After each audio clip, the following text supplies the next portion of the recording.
Bem, irmãos, nós saudamos a todos a graça e a paz de nosso Senhor Jesus Cristo. Estivemos ausentes aí praticamente um mês devido a trabalhos, mas nós agradecemos ao Senhor por esta porta aberta, como o Alexandre orou, pela oportunidade de estarmos juntos em comunhão e a alegria no meu coração de estar aqui juntamente dos irmãos. Nós vamos dar continuidade ao livro de Salmos, no capítulo de número 44, Salmo de número 44. Nós vamos fazer a nossa leitura como de nosso costume. Ouvimos, ó Deus, com os próprios ouvidos. Nossos pais nos têm contado o que outrora fizeste em seus dias. 2. Tu, com a tua mão, desapossastes as nações e os plantastes, afligiste os povos e expulsastes. Pois não foi pela sua espada que conquistaram a terra, nem foi o seu braço que os salvou, mas a tua destra, o teu braço e a luz do teu rosto, porquanto te agradaste deles. Tu és o meu rei, ó Deus. Ordena a vitória de Jacó. Com o teu auxílio vencemos os nossos inimigos. Em teu nome calcamos aos pés os que se levantam contra nós. 6. Pois eu não confiarei no meu arco, nem a minha espada me salvará. Pois tu nos salvaste dos nossos inimigos e cobriste de vergonha os que nos odeiam. Em Deus nos gloriávamos todo dia, celebrando para sempre o teu nome. Mas agora nos rejeitaste e nos humilhaste, e não sais com os nossos exércitos. Tu nos fazes bater em retirada à vista dos nossos inimigos, e os que nos odeiam nos tomam por seu despojo. Entregaste-nos como ovelhas para o corte, e nos espalhaste entre as nações. Tu vendes por nada o teu povo, e não aumentas a tua riqueza com o seu preço. Os povos vizinhos, vendo que o que nos fizestes, caçoavam e zombavam de nós. Pões-nos por ditado entre as nações, alvo de meneios de cabeça entre os povos. Cada dia minha vergonha está diante de mim, e a confusão sobre o meu rosto. A voz daquele que afronta e blasfema à vista do inimigo e do vingador. Tudo isso nos sobreveio. Entretanto, não nos esquecemos de ti, nem fomos infiéis à tua aliança. Não tornou atrás o nosso coração, nem se desviaram os nossos passos dos teus caminhos. Ainda que nos quebrantastes num lugar de dragões, e nos cobriste com a sombra da morte. Ouvinte, Deu 20. deu 20, filha, deu 20, o 20. Se tivéssemos deixado de adorar o nosso Deus e orado a algum Deus pagão, Agora o 21. Porventura não teria atinado Deus, Ele que conhece os segredos dos corações? Mas por tua causa nos matam cada dia. mas Somos contados como ovelhas para o matador. Desperta, porque dormes, Senhor. Acorda, não nos rejeites para sempre. Porque esconde a face e te esqueces de nossa miséria e da nossa opressão. Pois a nossa alma está abatida até o pó, e o nosso corpo como que pegado no chão. levanta-te e vem ajudar nós, salva-nos por causa do teu amor. Amém. Ele fica na ânsia. Ele fica papo. Glória a Deus. Que essa ânsia continue. Continue e permaneça. Eternamente. Este salmo, irmãos, ele é muito intrigante porque, de certa forma, ele acontece com todo aquele que se achega a Deus. Eu diria que a gente poderia sugerir até um outro título, como a crise, a dificuldade do povo de Deus, do homem e da mulher que confiam em Deus. É inevitável para todo servo do Senhor deixar de passar por estas situações que o salmista descreve nesse salmo.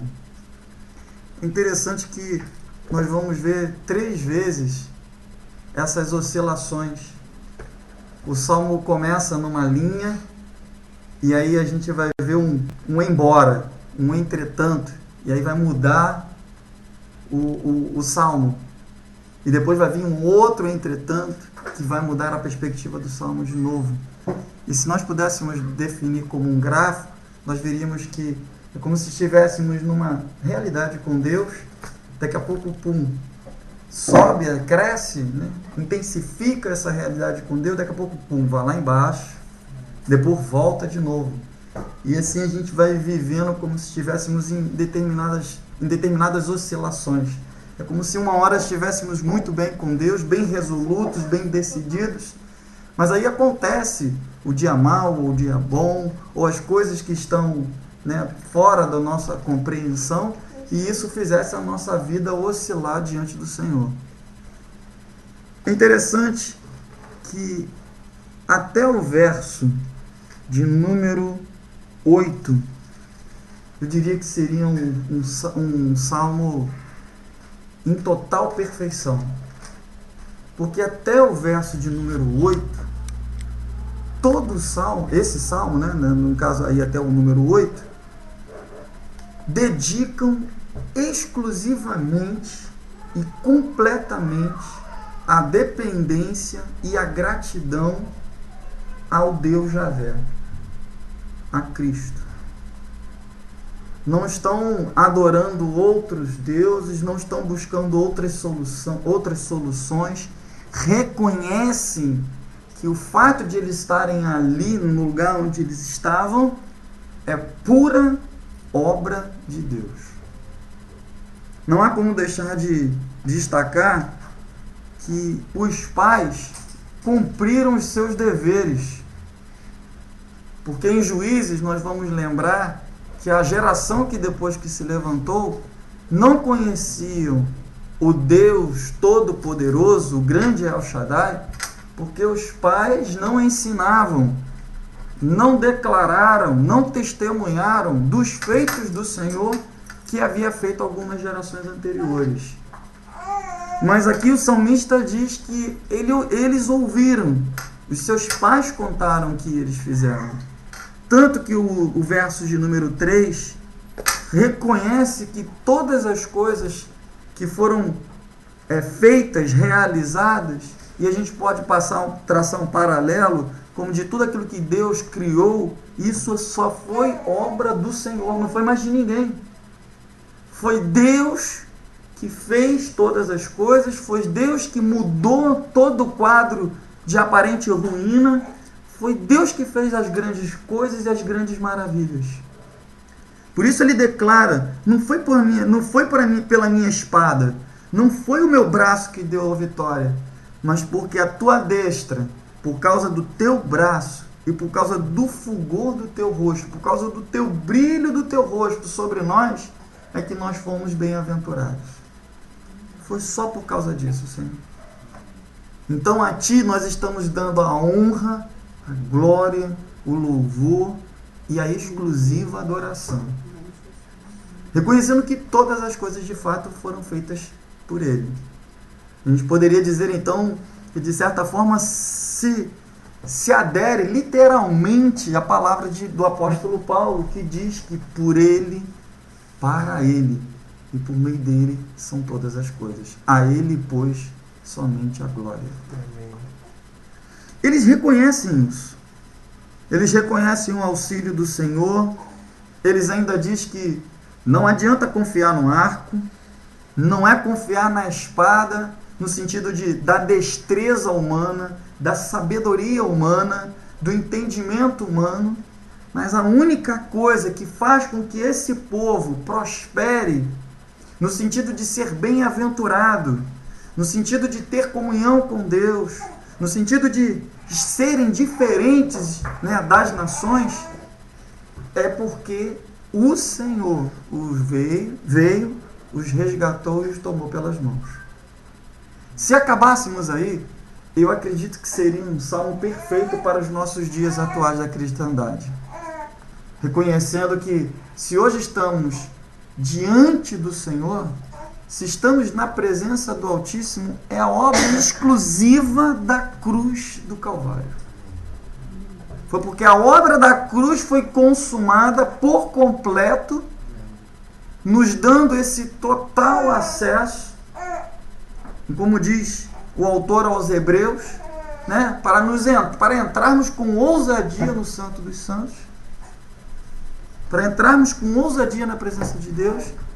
Se hoje estamos diante do Senhor, como seu povo, como eleitos do Senhor, como filhos de Deus, é por causa da obra da cruz, única e exclusivamente do Senhor. Isso me faz remeter dois entendimentos importantes que estão registrados em Deuteronômio, no capítulo 8 e no capítulo 9. E eles retratam com tanta fidelidade. Capítulo 8, o verso 18, diz assim: antes te lembrarás do Senhor teu Deus, porque é Ele o que te dá força para adquirires riquezas, para confirmar a sua aliança, que sob juramento prometeu a teus pais, como hoje se vê. Então fica explícito, esclarecido, de que foi o Senhor que deu força para eles lutarem, o Senhor deu força para eles prevalecerem, o Senhor deu forças para eles chegarem até a terra que mana leite e mel. Então está perfeitamente, né, concordando com aquilo que o Senhor havia falado. Há outro texto que eu estou procurando, eu não estou achando agora, eu pensei que era o 9. Ah não, é o 7. Capítulo 7 de Deuteronômio, verso 6. Porque tu és povo santo ao Senhor teu Deus. O Senhor teu Deus te escolheu para que eles fossem o seu povo próprio de todos os povos que há sobre a terra. Não vos teve o Senhor afeição, nem vos escolheu porque fosses mais numerosos do que qualquer povo, pois eres o menor de todos os povos, mas porque o Senhor vos amava, e para guardar o juramento que fizera a vossos pais, o Senhor vos tirou com mão poderosa e vos resgatou da casa da servidão, do poder de Faraó, rei do Egito.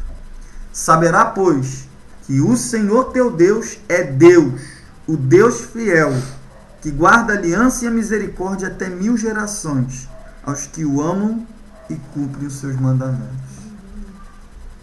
Este texto não há como nós não lembrarmos exatamente desta obra da cruz. Aqui, com o povo saindo do Egito, o texto diz claramente, não foi porque o povo tinha alguma beleza exterior ou uma beleza interior como realidade espiritual, não foram porque eles eram mais numerosos, ou mais fortes, ou mais belos, mas porque o Senhor os amou. Foi só por isso. O Senhor amou aquele povo como ama, e por conta disso é que tirou eles da servidão da casa do Egito e os levaram a uma terra de descanso. E não foi exatamente isto que o Senhor fez conosco? Porque Deus amou o mundo de tal maneira que deu seu Filho unigênito, para que assim fôssemos resgatados do poder do pecado, do poder que residia em nossos corações, afastados e destituídos da glória de Deus, mas Ele nos amou de tal maneira que, mesmo não havendo nada de valor, nada de essência em nosso homem interior, mas nos amou de tal maneira a nos tirar da casa de servidão, que aponta para a escravidão, e nos trouxe para um reino onde a sua liberdade reina e prevalece para todo sempre. Que obra tremenda e maravilhosa. Estes registros servem exatamente para serem como tábuas fincadas no coração, para que nunca Israel se esquecesse. E assim eu penso e creio que assim deve ser no nosso coração, nos nossos dias. Lembrando que foi por causa desta obra, por conta deste amor, que hoje estamos diante do eterno e único Deus. Isso é maravilhoso, meus irmãos. Isso é tremendo por demais. Mas como nós falamos, o Salmo traz as oscilações.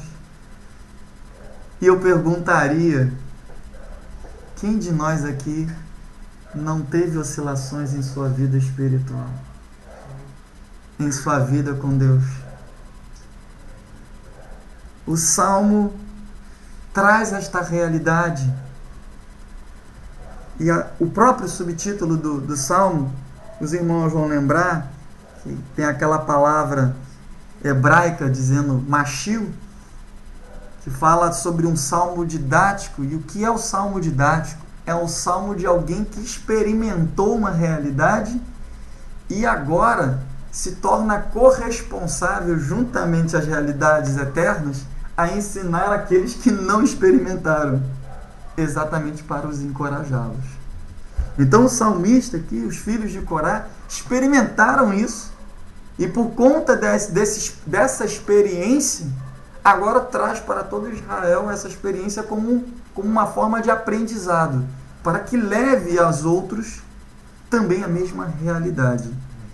É interessante, é exatamente para isto que serve a comunidade dos santos. Maravilhosa comunhão em saber que o eterno Deus, na sua multiforme graça, de amor e de revelação à humanidade, tem as suas formas singulares de se revelar a cada um de nós. E é por conta disso que nós conhecemos, e podemos até, de certa forma, dizer que vamos conhecendo a plenitude de Deus. Porque certamente o meu estágio, o meu tempo, a minha realidade pode não ser do meu irmão da esquerda e da direita. Mas certamente as nossas experiências e as nossas realidades contribuirão para que um e outro permaneçam de pé, porque a vitória verdadeira do povo de Deus é quando todo o povo atravessa o Mar Vermelho e chega do outro lado. Não é quando um muito experimentado, muito sábio, muito conhecedor chega do outro lado. Mas quando aquele que conhece pouco, o suficiente e crê o suficiente, também chega do outro lado. Do ancião ao mais novo. Essa é a vitória do povo de Deus. Quando todos chegam a Jerusalém Celestial.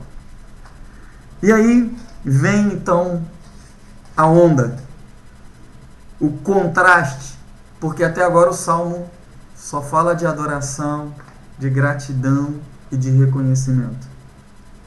Mas agora o Salmo vai mudar. Verso de número 9. Agora, porém, tu nos lançaste fora e nos expuseste à vergonha, e já não sais com os nossos exércitos. Até aqui, era o Senhor que era o braço forte, era o Senhor dos exércitos que ia à frente das batalhas, era o Senhor que garantia a vitória, era o Senhor que saía à frente dos exércitos e dava os povos por despojo a Israel. Mas agora mudou. O povo que antes predominava, assim como chegou a Jericó, assim como chegou diante dos povos, dos reis, Og, Bassã e tantos outros, esses reis que foram dominados por Israel, agora não estão mais sendo dominados. Outros reis não estão sendo dominados. Quando os povos ouviam que vinha a nação de Israel, se estremiam, se apavoravam, porque sabiam que se Israel estava chegando, o Deus de Israel era o Deus Todo-Poderoso. Ninguém poderia resisti-los. Foi o que aconteceu exatamente com Jericó. Foi exatamente o que aconteceu com Ai quando ouviu dizer que o povo estava chegando. Houve aquele percalço por conta do pecado de Acã, mas Ai quando ouviu dizer que estavam chegando os israelitas, eles ficaram desesperados. Mas agora o povo percebe que o Deus Javé já não sai mais com eles. Aquele a quem dava muito prazer e alegria, agora na verdade o povo estava exposto à vergonha, à tristeza. Já estavam agora como uma terra seca, desalentos, desamparados, esquecidos. E o Salmo continua falando sobre vários aspectos que por conta do tempo nós não vamos nos ater muito a ele, porque a síntese é: o Deus que estava conosco agora não está mais, parece não estar mais. E isso me faz pensar, pelo menos ao meu coração, sobre os embates da fé que nós enfrentamos diariamente. E o objetivo desses embates, certamente, arrisco dizer, que é nos levar a uma fé que seja viva e operante. Não uma fé morna, uma fé apática, uma fé que se fortalece quando tudo está dando certo, quando tudo está bom, quando o Senhor está desbaratando exércitos, abrindo caminhos, dando vitória, nos enchendo de graça, de bem-aventuranças, de bênçãos. Aí a nossa fé fica tranquila, operante, parece que ela está operando direto. Mas quando surge uma coisa que não esperávamos, pronto, o céu desmorona, literalmente. E parece que o Senhor também se esqueceu de nós. E para isto, há um texto muito importante para a nossa meditação que está aos Hebreus. Aos Hebreus, capítulo de número 11.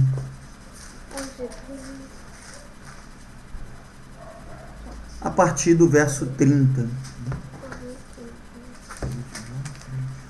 Alguém poderia ler para nós? Pela fé caíram os muros de Jericó, sendo rodeados durante 7 dias. Isso, pode ir, Mandes, pode ir.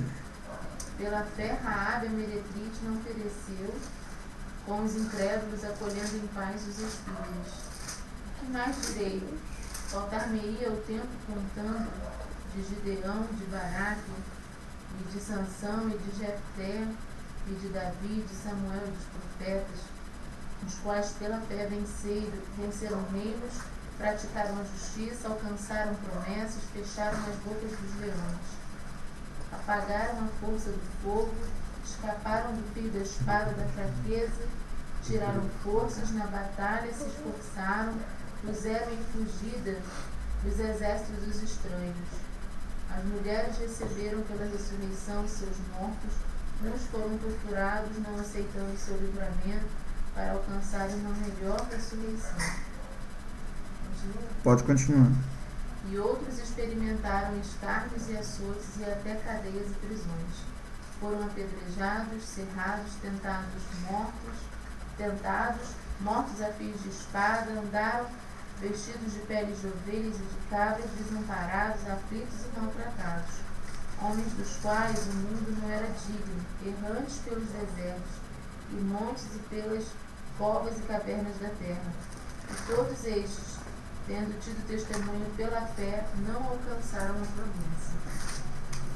Provendo Deus alguma coisa melhor a nosso respeito, para que eles, sem nós, não fossem aperfeiçoados. Amém. Gente, que realidade tremenda. Porque demonstra o que esses homens viveram. Não diz aqui que eles receberam tudo aquilo que o Senhor havia prometido, e muito menos descreve que uma vez que se achegaram ao Senhor, todos os seus dias foram dias tranquilos, dias amenos e dias de vitórias constantes. Não demonstra isso de forma alguma. Pelo contrário, demonstra que homens, por meio da fé, e para chegarem a esta realidade, certamente, como o Senhor já falou aqui alguns dias anteriores, certamente caminharam muito na escuridão, meus irmãos. Caminharam muitos dias sem saber o que Deus vai fazer, sem saber qual vai ser a resposta de Deus, de como Deus vai realizar aquilo que precisa ser feito, resolvido, solucionado. Mas em cada um destes episódios, a palavra pela fé se repete em todas as ocasiões. E além desta fé, outra coisa me salta aos olhos e confronta literalmente o meu coração. Porque diz que esses homens, eles obtiveram bom testemunho por sua fé. E além disso, eles não obtiveram a concretização da promessa daquilo que Deus havia dito. E sabe por quê? Porque estes homens aspiraram, desejaram uma pátria superior. Ou seja, eles chegaram a uma realidade tão profunda que o cumprimento das promessas terrenas, daquilo que Deus podia solucionar, resolver, instituir, mudar, transformar, eles consideraram estas coisas pequenas demais para os propósitos eternos e imutáveis de Deus. Eles chegaram a uma realidade de que a pátria deles não era mais a terra. A pátria deles não era mais este lugar. Mas se consideraram como peregrinos. Porque a pátria deles já não era mais a pátria de Israel, mas a pátria celestial. Pátria esta que o ladrão não toca e a traça não corrói. As suas mentes e os seus corações já estavam voltados para as realidades celestiais, para as realidades eternas. Sinceramente, não estava mais importando se Deus ia fazer, se Deus não ia fazer. E é o que diz a galeria da fé. Nós não temos tempo para abordá-la aqui na sua totalidade. Mas diz que Abraão até oferece o seu filho Isaac, porque cria que mesmo sendo morto ele poderia ser ressuscitado. porque sabia que Deus era poderoso para fazer infinitamente mais daquilo que ele pensava e entendia. E o Espírito Santo propõe ao meu coração qual é a nossa pátria no tempo que nós estamos vivendo. Qual é a pátria? Qual é a nossa pátria, Alexandre? É Cristo, né? Qual é a nossa pátria? Cristo. Para onde está, de fato, voltados os nossos olhos? Há um texto que diz: buscai as coisas lá do alto, e não das terrenas. Esquecei destas coisas. Eu não estou falando aqui, e não estou fazendo uma apologia como os irmãos tessalonicenses fizeram. Já que a nossa pátria é celestial, então a gente não precisa se preocupar com mais nada. Não precisa trabalhar, não precisa comer, não precisa se vestir, não precisa fazer mais nada. Vamos subir para o monte e ficar olhando para o monte e ficar lá olhando para o céu. Não é este desequilíbrio. Mas quando nós percebemos que as coisas deste tempo afetam duramente o nosso coração, com ansiedade, com tristezas, com medos, com temores, com desesperos, com desalentos, então é porque de alguma forma nós não fomos ainda levantados desta terra. E o servo de Deus precisa ser levantado desta terra como o seu Senhor foi levantado da terra. E para isto, o nosso coração, a nossa mente precisa ser levantada deste tempo, buscando as coisas que são lá do alto. Mas quando surgem essas coisas que são reveses para nós nos desesperamos e queremos dar a solução. E aí o que nós fazemos geralmente? Usamos a força do nosso braço. Deixamos de confiar no braço e na destra do Senhor, e aí começamos a querer ter o controle das coisas, porque na verdade achamos, ainda que não seja com a nossa mente, mas a realidade do nosso coração é que Deus perdeu o controle. Deus não está no controle. Seguindo o texto de Hebreus, ele vai dizer: portanto, também nós, visto que temos a rodear-nos tão grande nuvem de testemunhas, desembaraçando-nos de todo o peso e do pecado que tenazmente nos assedia, corramos com perseverança a carreira que nos está proposta. Observe o que o autor diz: olhando firmemente para o autor e consumador da fé, Jesus, o qual, em troca da alegria que lhe estava proposta, suportou a cruz, não fazendo caso da ignomínia, da vergonha, e está sentado à destra do trono de Deus.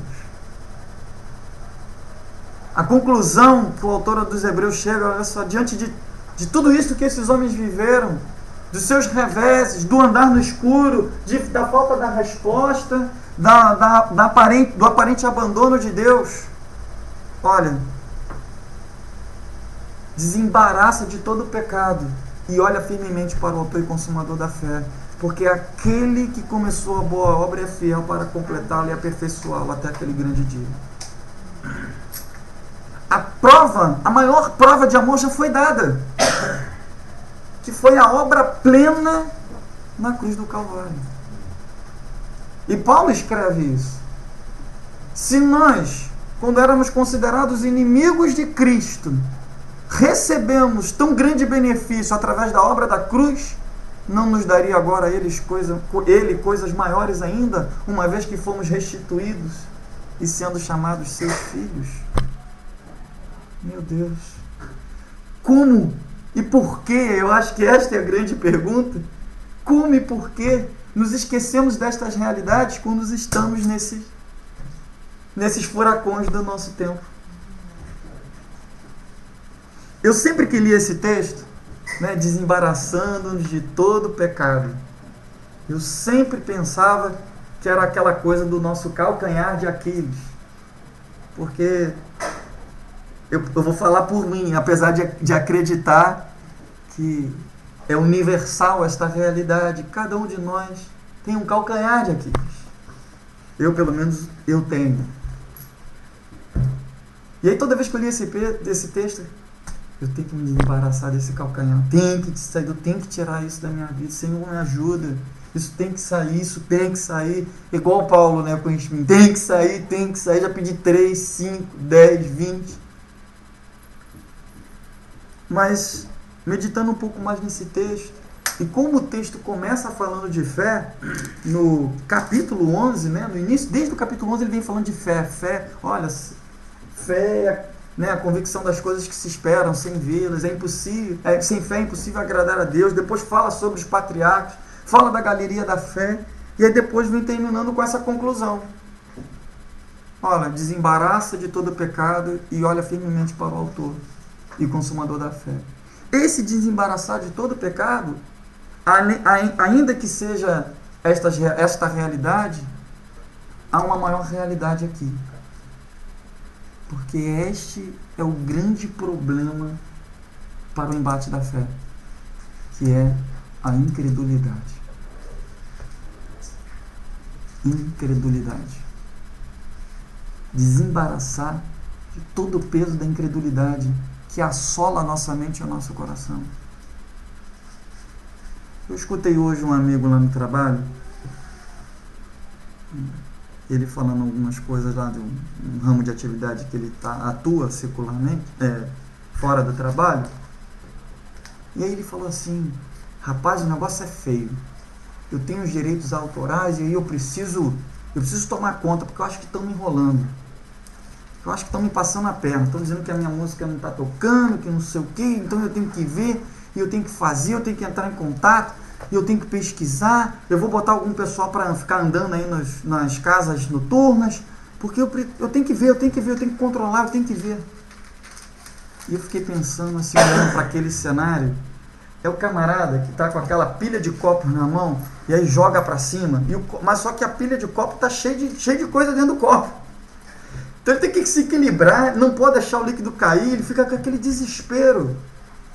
E eu percebo, né, de uma maneira assim, talvez rude comparando, que é exatamente isso que acontece pelo menos com o meu coração. Quando surgem estas coisas que ficam notórias que, olha, você não tem um controle. Você não tem força. Não é você. Não são as suas virtudes. Não é o seu muito falar, não é o seu muito fazer, não é o seu muito pensar, não é o seu muito buscar. Não é nada disso. A vitória do cristão é quando Cristo vive em nós. Que é a esperança da glória, como diz também o apóstolo Paulo. Na qual o mundo anseia ver. Esta é a maior vitória. Quando Cristo vive em nós. Quando Cristo tem essa liberdade de viver em todos os momentos, invariavelmente, na nossa vida. Mas quando aí a gente é tomado dessa incredulidade, nós não olhamos mais para o autor e consumador da fé. Aí olhamos para a situação que está diante dos nossos olhos. E aí se o muro é grande demais, então ele é grande demais. É impossível transpô-lo. E aí se é um gigante, o gigante é maior do que nós não vamos poder conseguir derrotá-lo, porque ele é grande, ele é forte demais para nós. E aí sabe a quem nós nos comparamos?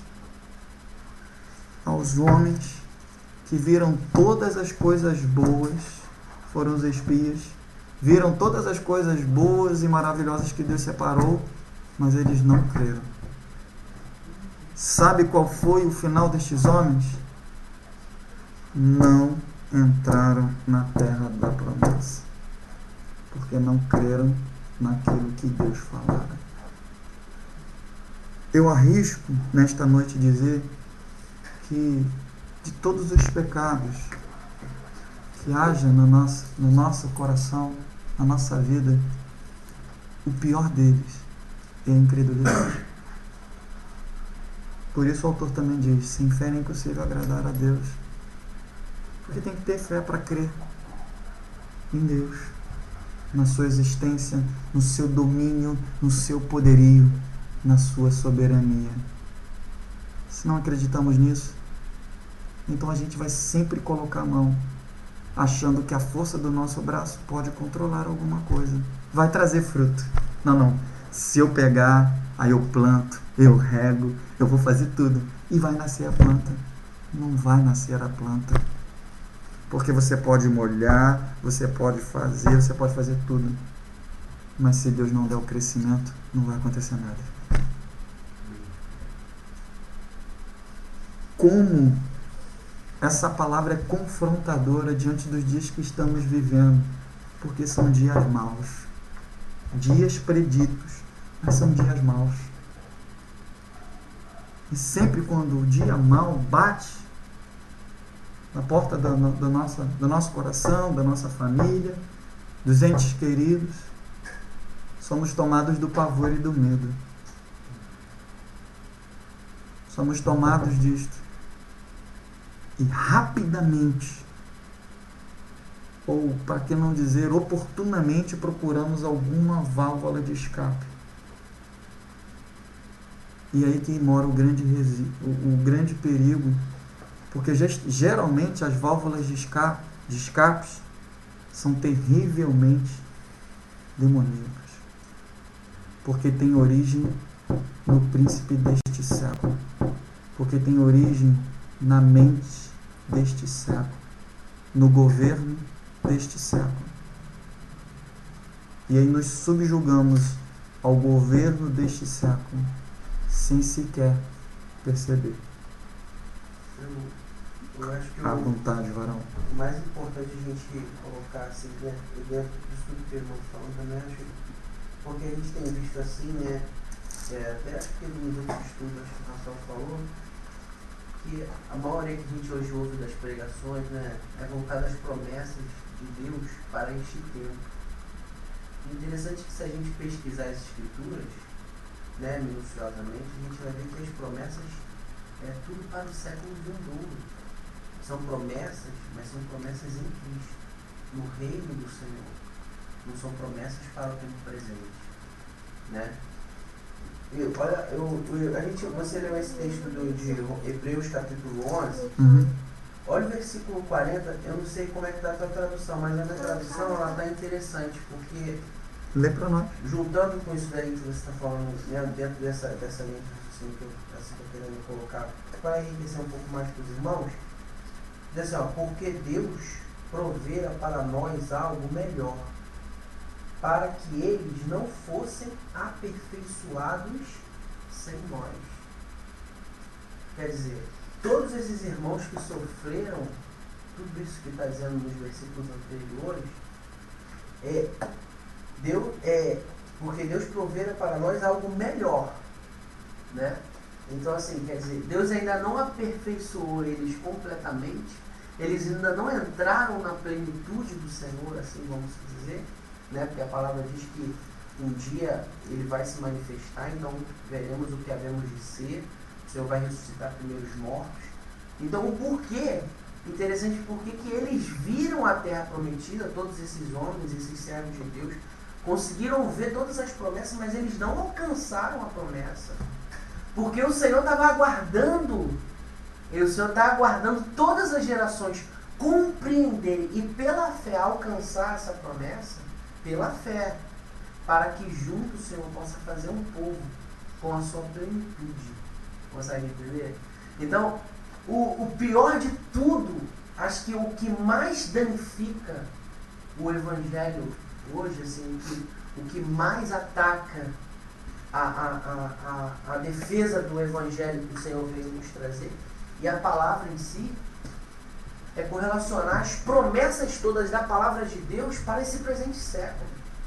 Porque você vai fazer homens verdadeiramente como o irmão falou. Homens ansiosos, preocupados, atribulados. Você vai arrumar muitos. É o que mais você vê hoje na cristandade. São pessoas preocupadas. Mas preocupadas de quê? E por quê? Entende? É porque ainda não viu a promessa. Ele ainda não compreendeu que a promessa não é para agora. Algo não é, a promessa toda de Deus não é para o presente século. É para o século vindouro. Mas muitos de nossos irmãos estão esperando a promessa para esse presente século. Infelizmente, essa é a verdade. Por isso que existe muitas pessoas passando por Cristo, irmãos em Cristo, passando por diversos.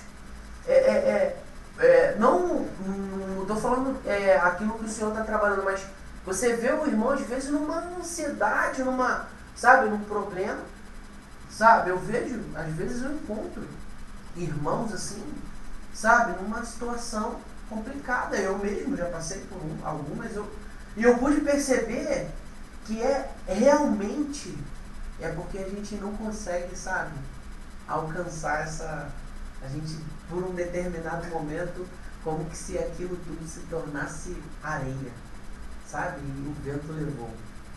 E a gente se perde no meio da caminhada, a gente esquece todo o preço de dívida que o Senhor pagou por nós, irmãos. Aonde nós estávamos e para onde o Senhor nos transportou. A gente esquece. Mas isso é o trabalho do Deus desse século. A palavra diz que o Deus deste século cegou. O trabalho dele é cegar o nosso entendimento para essas promessas do século vindouro, para que a gente se volte com a nossa mente para esse século presente. Mas o que o Senhor quer para nós é algo muito maior e muito sublime. Você vê aqui esse texto, capítulo 11, versículo 40, que ele fala que ele não deixou, irmãos, todos aqueles servos que sofreram tudo aquilo. Olha, ele citou de servos serem apedrejados. Quem será que Paulo, o escritor de Hebreus, citou aqui? Quem será? Ele citou que foram servos apedrejados. Mas o Senhor não, sabe, reteve. Calma, não é agora. Não é a hora do grande espetáculo do universo. Ver o que vai acontecer. Não é o momento. Calma. Você não pode entrar, Moisés. Calma, Moisés. Moisés, você compreendeu? Então tá bom, até aqui, Moisés. Fica aqui. Abraão, isso aqui, só até aqui, Abraão. Agora a gente precisa esperar os outros compreenderem isso. E pela fé. Precisa pela fé. Porque o Senhor não vai mostrar primeiro, manifestar fisicamente para depois a gente crer, não. Precisa ser pela fé, irmãos. A gente precisa crer que esse século vindouro é algo que o Senhor nos deu, irmão, naquela cruz, sabe? Por isso que o filho dele, porque é algo valioso, irmãos, que tem para nós, sabe? É algo muito valioso. Então a gente precisa sempre convir inimigo quando o Deus desse século, irmão, porque o nosso Deus não é desse século, ele é do século vindouro. Embora que tudo está debaixo do seu controle, debaixo do seu poder, mas o Deus desse século presente, irmãos, quem está no governo, quem está reinando, não é o Senhor Jesus. O Senhor Jesus, ele reinará, as Escrituras falam. Embora que nada foge, sabe, do controle do Senhor, o Senhor tudo permitindo. Não foi assim que ele chegou para o imperador lá? Se o meu reino fosse deste mundo, os meus o quê? Viriam e me livrariam. Mas o meu reino não é daqui. Entende? Então, sabe, aí a gente precisa sair dessa esfera. O Senhor precisa nos tirar, sabe? Amém. E a gente compreende que todos esses irmãos, eles estão aguardando, irmão. Aleluia.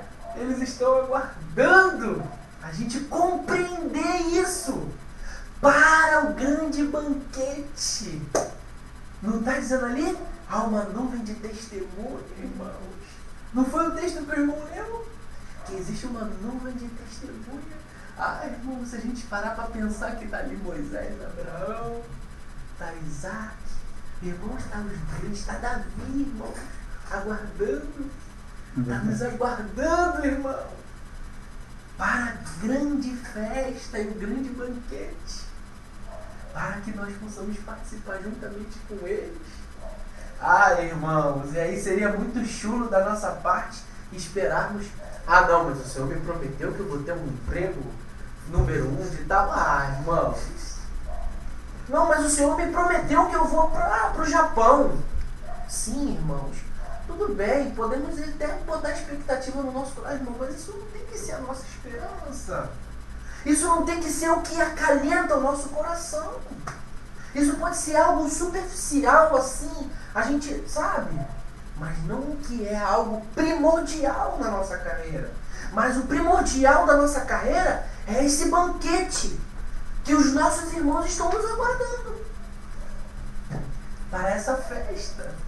Para a festa de núpcias, irmão. Entende? É porque às vezes a gente, na nossa caminhada, a gente precisa, sabe?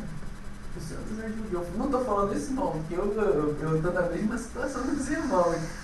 Tá? Misericórdia de mim, irmãos. Eu mesmo tô, sabe? Nós estamos no mesmo caminhar, sabe? Falou, né? Até que todos cheguem do outro lado do mar.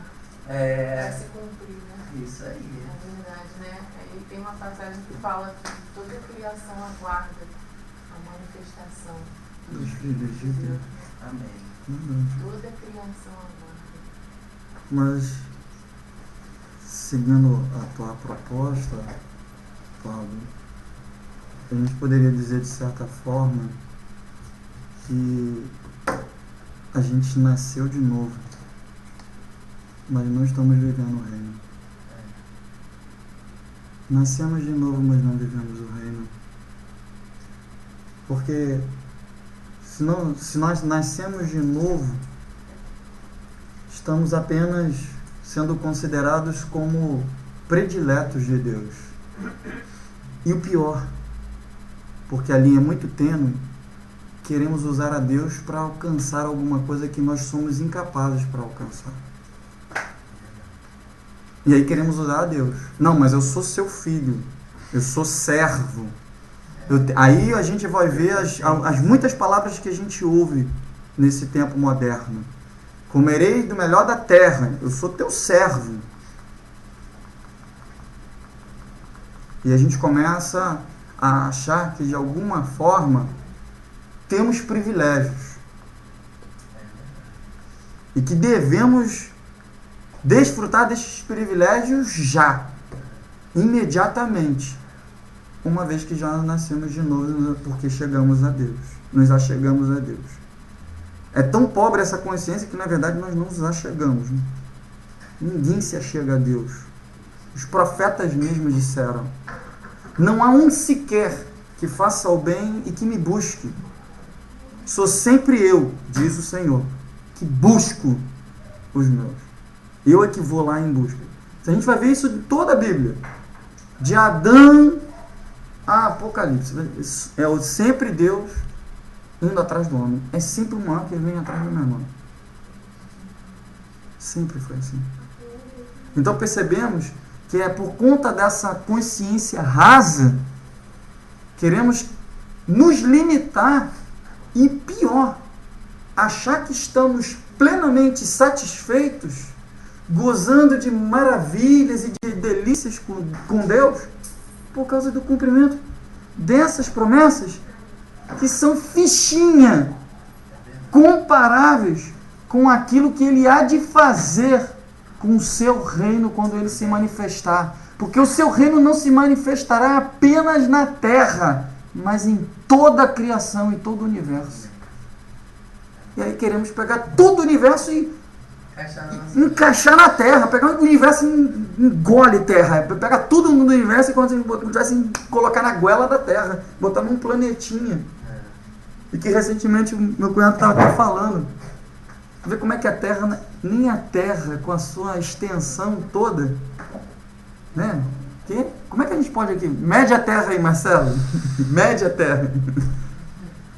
A terra é a cabeça de fósforo comparado com o Sol, que é uma bola de futebol, por exemplo. A terra é uma cabecinha de fósforo.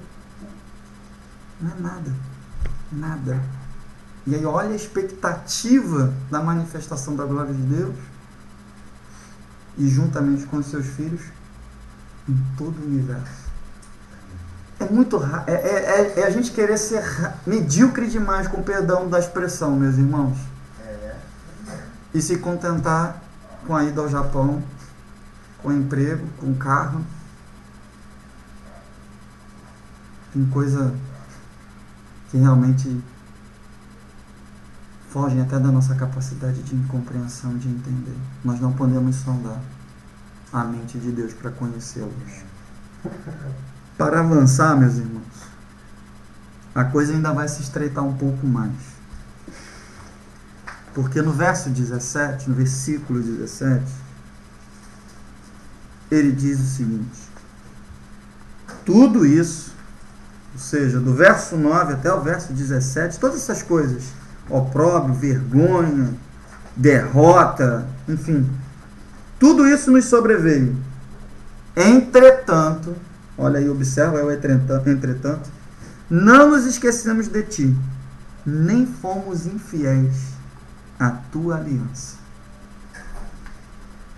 Se o primeiro embate era o da fé, e aí vamos aqui no campo hipotético, colocar que nós estamos, por misericórdia, nos mantendo nesse embate da fé, dispostos a levar as pedradas, dispostos a sermos cerrados ao meio, como também disse o texto, dispostos a ser perseguidos, caluniados, maltratados, enfim, tudo isso. Então vamos aqui partir do pressuposto que todos estamos com essa realidade. Ótimo. Nós estamos nessa realidade. Tudo bem? Agora vem o seguinte. Vem o poder da auto e própria justiça. Porque o texto diz: tudo isso nos sobreveio. Mas, Senhor, olha só, tudo bem. Você mandou furacão, permitiu guerra, permitiu vergonha, permitiu que outras nações viessem e nos assolassem, tu permitiu que o meu chefe me perseguisse, tu permitiu que os outros me caluniassem, falassem mentira de mim, levantassem falso testemunho de mim. Tudo bem, Senhor, tudo isso eu autorei. E ainda, Senhor, eu não abri a mão da aliança contigo. Estou aqui, ó, firme e forte. Vem o segundo problema, porque aí agora a gente começa a querer dizer que nós somos justos demais. Começamos a achar que, na verdade, Deus não é tão certo assim. Sabe de quem eu me lembro? Profeta Abacuque. Profeta Abacuque.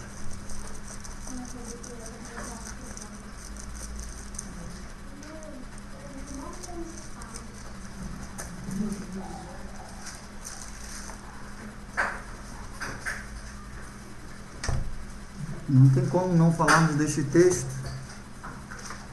porque Abacuque não fala, ele grita. E é exatamente isso que nós fazemos, pelo menos eu. Até quando, Senhor? Clamarei eu, e tu não me escutarás.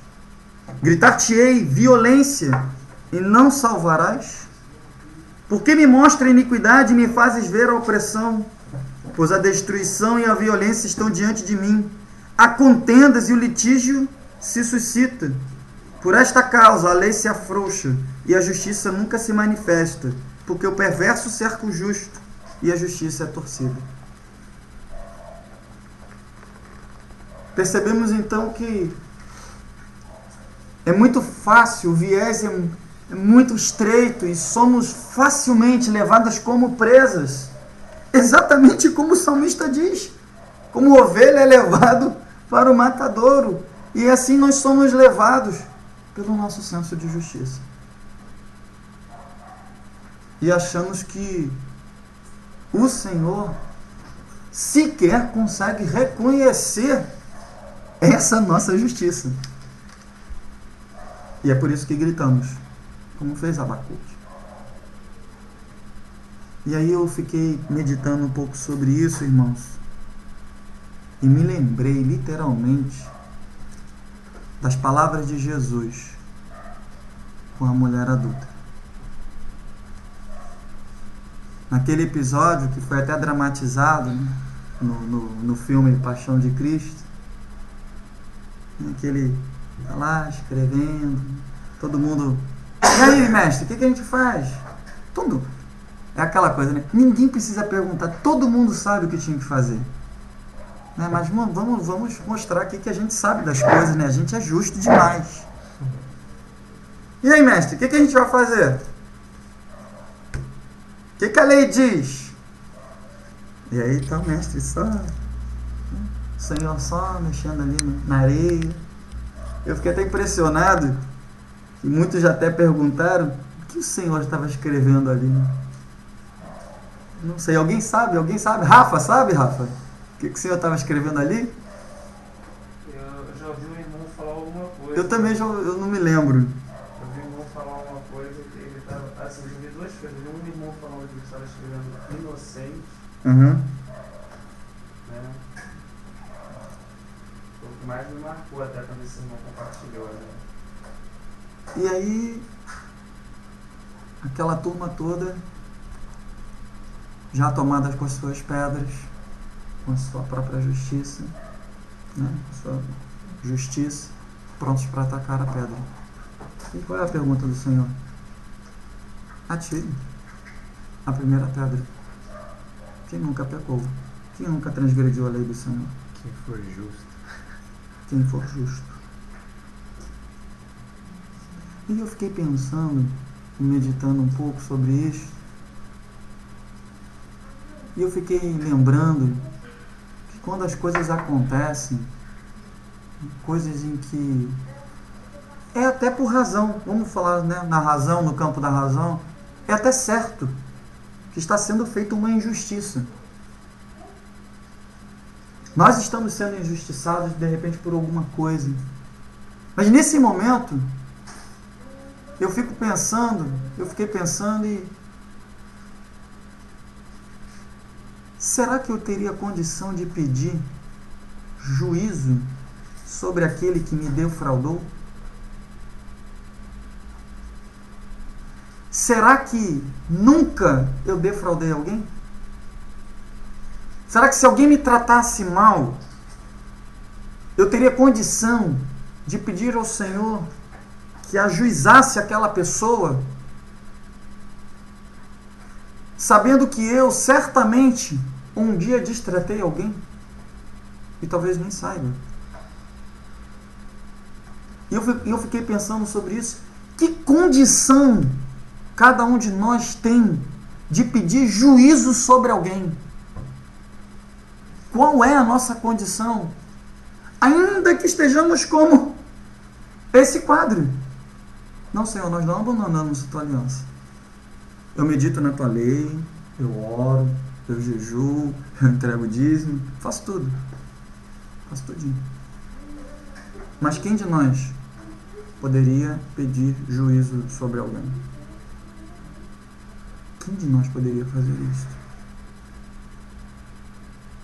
Quando na verdade, se é que nós podemos dizer assim, o ápice do reino de Deus sempre foi a misericórdia. Não foi a misericórdia que nos levou ao reino. Não foi a misericórdia que nos fez nascer de novo. Não é a misericórdia que é o motivo de nós não sermos consumidos. Não é a misericórdia que se renova a cada manhã na nossa vida, a fim de que andemos em novidade de vida. Como então não poderíamos pedir misericórdia ao outro? Isso aconteceu na minha vida, e não digo também como Pablo, como alguém que está experimentado e aprovado. Naquela ocasião, aprove a Deus fazer isso. Mas naquela ocasião, Bruno, eu não me lembro, mas é bem provável que 10 minutos depois eu possa ter pedido juízo para alguém. Mas naquela ocasião, Deus fez isso. Foi Deus. Foi o Senhor. Quando saímos do banco, eu e minha esposa, com uma rescisão, e aquela famosa saidinha de banco, fomos assaltados. Literalmente, irmão. Depois foi até confirmado com as irmãs da consagração lá na igreja. Eu estava sendo assaltado exatamente na hora da consagração. Na hora da consagração lá na igreja, o Senhor né, revelou às irmãs que pediram para cobrir de oração a mim e a Aline, que alguma coisa, Deus ia dar um livramento. E o livramento foi que o camarada apontou a arma e ele ia atirar. Ele ia atirar. Não atirou, mas ele ia atirar, eu não tenho dúvida disso. Ele ia atirar. Talvez eu não estivesse aqui hoje. Ele levou todo o dinheiro. E o dinheiro já tinha tudo certo para a gente fazer. Era um dinheiro necessário para a gente. E aí depois um irmão, tomado pelo Senhor, fez essa pergunta. O Senhor fez essa pergunta. Tu quer juízo ou misericórdia? Falou assim comigo. Juízo ou misericórdia? Eu falei, Senhor, quem sou eu para pedir juízo, Senhor? Misericórdia, porque eu careço da tua misericórdia. Que aqueles homens possam se achegar a ti, me conhecendo que em ti há salvação e provisão eterna. Foi só aquele momento, irmãos. Mas este é o reino. Isto é viver o reino. Não é só nascer no reino, mas viver o reino.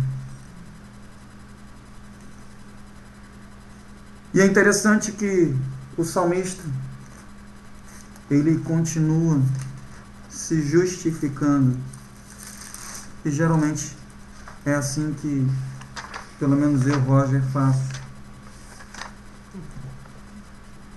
Não tornou atrás o nosso coração, o meu coração, nem se desviaram, verso de número 18, os nossos passos dos teus caminhos, para nos esmagares, onde vivem os chacais, e nos envolveres com as sombras da morte.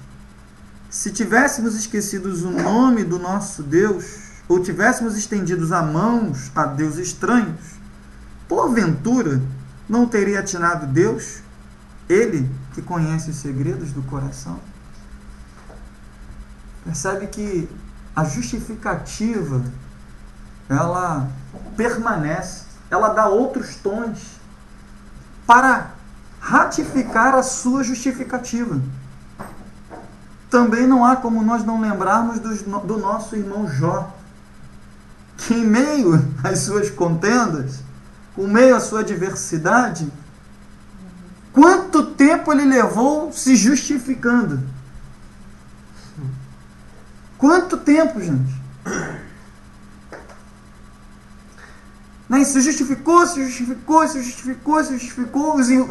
os amigos, né? Ditos amigos, né? O repreendem severamente. Não, isso aí que você está acontecendo contigo, João, não tem outra causa. É pecado. Tá errado. Tu pisou fora do caminho. Não tem essa. Tu pisou fora do caminho. Só tem essa explicação. E aí, para resumirmos, eu nem tenho noção do tempo. E aí, diante de todas as suas indagações, o Senhor vem no redemoinho e começa a fazer as célebres perguntas. Jó, então já que você conhece as coisas, deixa eu te perguntar. Onde que você estava quando eu formei o mundo? Onde que tu estavas quando eu estabeleci um limite do mar? Daqui para cá, mar, você não passa. E outras perguntas que o Senhor foi fazendo a Jó. Até que nós vamos chegar lá no capítulo de número 42, né? Célebre capítulo, que aí ele diz, Senhor. Em outras palavras, nas minhas palavras, aliás, eu diria assim, Senhor, eu sou realmente pó, cinza, limitado, e até proferir palavras como um insano. Na verdade, tu falas de coisas maravilhosas demais para mim, homem pequenino, quando na verdade tu és Deus grande e ilimitado. Antes, eu me conhecia apenas de ouvir o seu nome, mas hoje os meus olhos te veem. Hoje eu vejo a realidade. Da mesma forma como o salmista diz que a face reluziu, né? E foi isso que fez aquele povo prosperar, a face de Deus reluziu na vida de Jó. E aí me lembro de outros salmos que a gente já também compartilhou aqui, né? Na tua luz vemos a luz. Na tua luz, Senhor. É a tua luz sendo incendida sobre as trevas do nosso coração, que nos proporciona a capacidade de ver quem realmente nós somos. Só assim, não há outra maneira. Não por feitos, não por conhecimento, não por seguir mandamentos. Eu fiz isso, pontinho pra mim, ok. Fiz isso, pontinho pra mim, ok. E você tá bem, você vai ficar com 10, glória a Deus, glória a minha, aquela coisa toda. E aí a gente percebe mais uma vez, onde é que nós estaríamos se não fosse o amor de Deus sobre nós?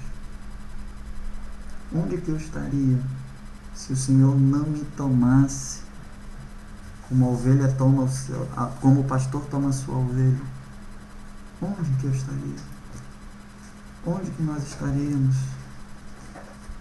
Onde estaríamos, irmãos? Onde estaria você se não fosse o Senhor te buscar? Onde nós estaríamos? Verso 22. Porém, mas por amor de ti, somos entregues à morte continuamente. Somos considerados como ovelhas para o matadouro. Esse salmo, né, esse versículo, ele é novamente parafraseado por o maior autor do Novo Testamento, que é o apóstolo Paulo, escrevendo já nos seus dias finais em Romanos, capítulo de número 8.